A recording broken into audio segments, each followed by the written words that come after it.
एक समय की बात है। एक राज्य में एक बहुत प्रतापी राजा राज करता था।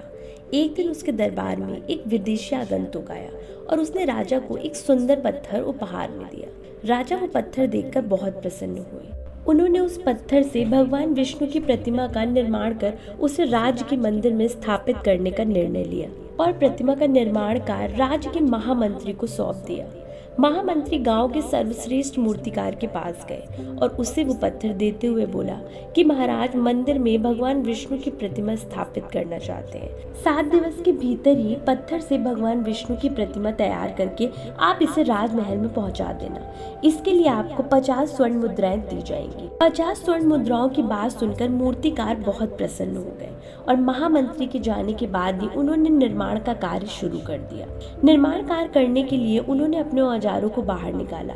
अपने औजार में से उन्होंने एक हथौड़ा लिया और पत्थर को तोड़ने के लिए उस पर हथौड़े से वार करने लगे। बहुत देर तक प्रयास करने के बाद भी पत्थर जस का तस ही रहा। मूर्तिकार ने हथौड़े के कई बार एक के बाद एक किए, पर पत्थर नहीं टूटा।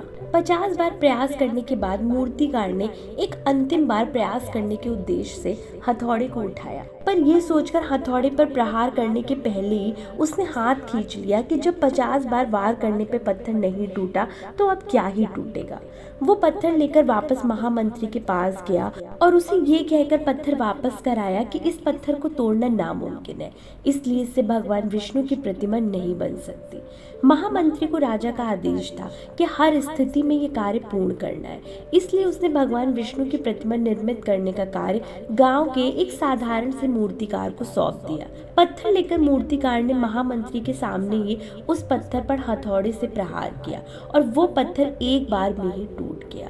पत्थर टूटने के बाद मूर्तिकार प्रतिमा बनाने में जुट गया। इधर महामंत्री सोचने लगा कि काश पहले मूर्तिकार ने एक अंतिम प्रयास और किया होता तो शायद सफल हो गया होता और 50 स्वर्ण मुद्राओं का हकदार बनता।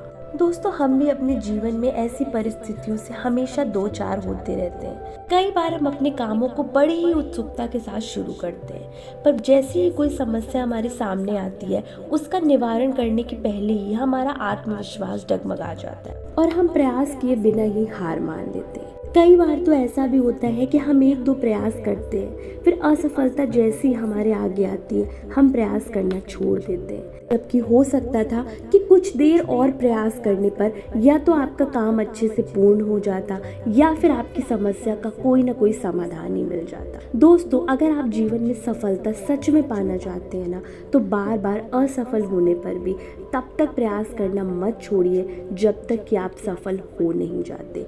क्या पता जिस प्रयास को करने के पहले आप हाथ खींच रहे हैं वही हमारा अंतिम प्रयास हो और उसी अंतिम प्रयास के बाद आपको आपकी कामयाबी मिलने